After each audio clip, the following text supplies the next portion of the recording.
ये है computer science 12th standard का सिलेबस। दो पार्ट्स में है, पेपर 1 और paper 2। Let's focus on paper 1। Paper 1 में ये फॉलोइंग टॉपिक्स है। पहला है ऑपरेटिंग सिस्टम्स, फिर डेटा स्ट्रक्चर्स, फिर C++ और HTML।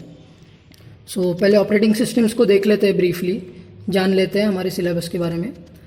ऑपरेटिंग सिस्टम से आप फैमिलियर होंगे, आपने लैपटॉप्स में, कंप्यूटर्स में देखा होगा। इनफैक्ट अगर आपके पास मोबाइल फ़ोन्स है तो आप ऑपरेटिंग सिस्टम्स को अभी यूज़ कर रहे हो। Operating system is nothing but N interface जो कनेक्ट करता है यूज़र को कंप्यूटर हार्डवेयर के साथ। मतलब जस्ट इमेजिन कीजिए, आप कंप्यूटर सिस्टम के सामने बैठे हो, आपको स्क्रीन के आगे कुछ नहीं दिख रहा, लेकिन आपको टाइपिंग करनी है।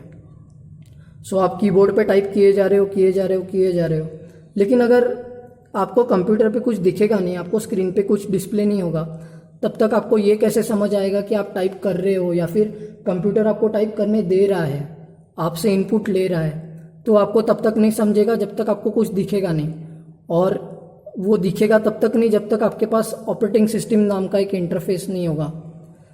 ये ऑपरेटिंग सिस्टम्स देखना बहुत ज़रूरी है, क्योंकि ये आपको कंप्यूटर के साथ में कनेक्ट करने में बहुत मदद करता है। तो हम ऑपरेटिंग सिस्टम्स को डिटेल्स में देखने वाले हैं अपने सिलेबस में, पेपर 1 में जब हम स्टार्ट करेंगे। नेक्स्ट है data structures. Data structures is actually organising the data. जो एक तरफ का डेटा होता है, सपोज नंबर्स होते हैं, नंबर्स में भी एक इंटीजर नंबर्स होते हैं और फ्रैक्शनल नंबर्स होते हैं। हम इसमें स्ट्रिंग्स के साथ डील करने वाले हैं।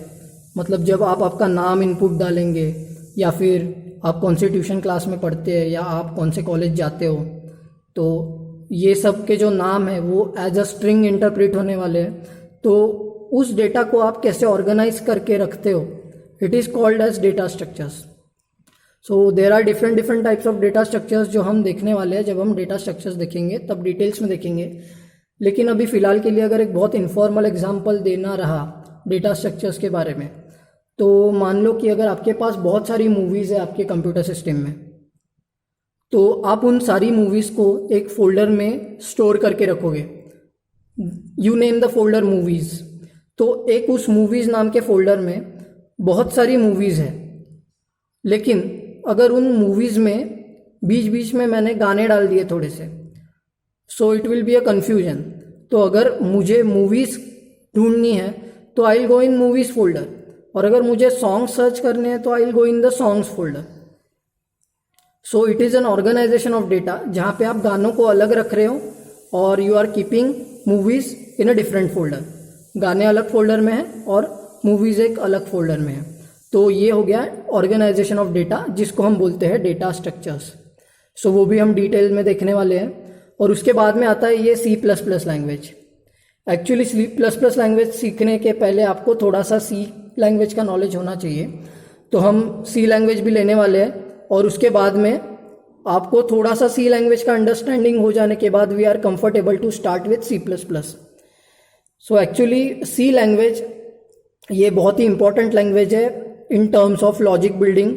और मैं तो इस प्रोग्रामिंग लैंग्वेज को, अगर आप कंप्यूटर में दिलचस्पी रखते हो और प्रोग्रामिंग करना चाहते हो, तो आई विल प्रेफर कि आप सी लैंग्वेज से आप स्टार्ट करो, क्योंकि it is very important to build logic before you do programming. आपको ये पता होना चाहिए कि कंप्यूटर काम कैसे करता है। You need to know the things before you start. आपको सी लैंग्वेज में लॉजिक बिल्डिंग भी आ जाएगा, और once you have build the logic we can start with C++। Actually C language जो है ये प्रोसीजरल लैंग्वेज है। हम जब डिटेल में देखेंगे तो आपको समझ में आएगा कि आपको, अगर समझो कंप्यूटर को बोलना है कि मैं तेरे को 2 नंबर्स दूंगा और तू मेरे को उसका एडिशन दे आउटपुट में। आपको ये अगर कंप्यूटर को बताना है, अगर मैं आपको बताऊंगा कि मैं आपको 2 नंबर्स दे रहा हूँ, आपको एडिशन करनी है, तो आपको तो मेरी लैंग्वेज समझ में आ जाएगी, लेकिन कंप्यूटर थोड़ा सा डम्ब है। कंप्यूटर बहुत फास्ट है, मैं मानता हूँ, लेकिन कंप्यूटर इतना भी इंटेलिजेंट नहीं है कि वो और इंग्लिश लैंग्वेज में समझ लेगा, या आप जिस भाषा में बोलोगे वो आपके साथ इंटरेक्ट कर लेगा। ये ज़रूरी है कि आपको कंप्यूटर को जो भाषा आती है, या फिर एटमोस्ट कंप्यूटर जो भाषा समझ सकता है, वो भाषा में आपको लिखना पड़ेगा। और ऐसी बहुत सारी लैंग्वेजेस है, सी है, C++ है, उसके बाद में जावा आती है, पाइथन भी है। तो ये सारी लैंग्वेजेस तो अभी आपके 12th के सिलेबस में तो नहीं है, लेकिन C और C++ फॉर श्योर हम देखने वाले हैं। और ये बहुत ही अमेजिंग है कि जो काम आप करते हो स्मॉल स्केल में, मतलब आपको अगर 1 डिजिट नंबर्स का या 2 डिजिट नंबर्स का, एटमोस्ट कोई एक बहुत ही इंटेलिजेंट बंदा होगा तो वो 4 या 5 डिजिट्स तक का एडिशन या मल्टीप्लिकेशन कर लेगा। लेकिन when it comes to more than that, मतलब अगर आपको 10 डिजिट्स के नंबर्स दिए और आपको उनको मल्टीप्लाई करना है या डिवाइड करना है, सो फिर आपको लेनी पड़ती है कंप्यूटर की मदद। तो आपको जब मदद लेनी है कंप्यूटर की, तो आपको ये लैंग्वेजेस आना बहुत ज़रूरी है।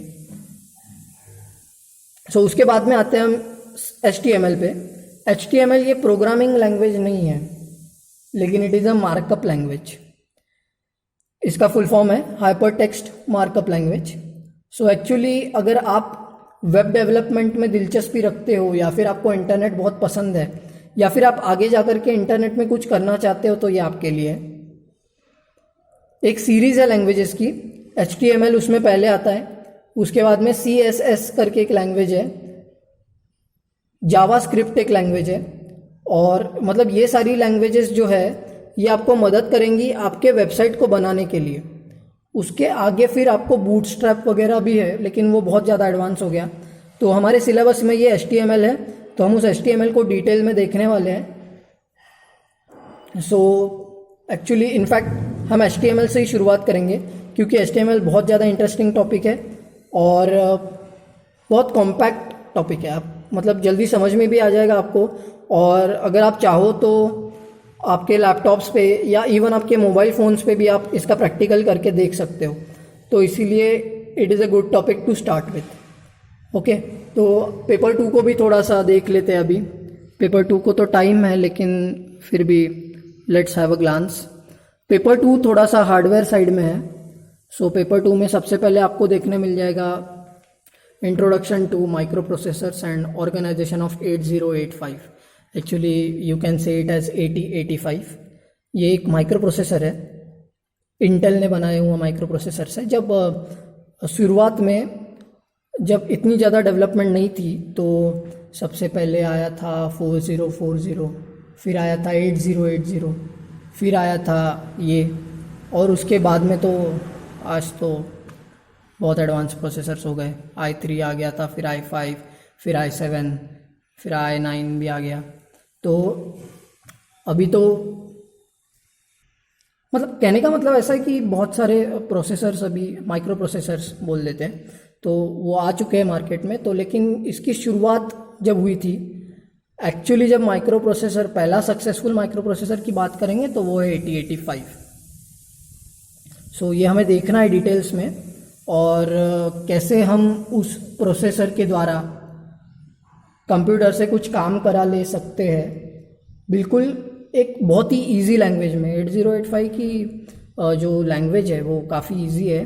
तो ये आप देख सकते हैं। सेकेंड जो टॉपिक है वो instruction set and programming of 8085। इसके अंडर हम ये देखेंगे कि कैसे हम 8085 माइक्रो प्रोसेसर को यूज़ कर सकते हैं उसकी प्रोग्रामिंग करके, और ये भी हम डिटेल में देखने वाले हैं। थर्ड टॉपिक है introduction to Intel x86 family. So actually Intel x86 इसका मतलब है 86 नाम की एक सीरीज निकली थी, जिसमें 8086 जैसे ये 8085 है, वैसे ही इसके प्रोसेसर्स में, इसके माइक्रो प्रोसेसर्स में 8086 था, 80186, 286, 386, फिर बाद में 486 वगैरह, ऐसी बड़ी सीरीज थी। तो इस सीरीज का भी हम एक ग्लांस ले लेंगे। उसके बाद में नीचे है इंट्रोडक्शन टू माइक्रो कंट्रोलर। जैसे माइक्रो प्रोसेसर्स है वैसे ही माइक्रो कंट्रोलर्स होते हैं, इसको भी डिटेल में देखना है, लेकिन उसके लिए बहुत टाइम है। और लास्ट टॉपिक नेटवर्किंग टेक्नोलॉजी।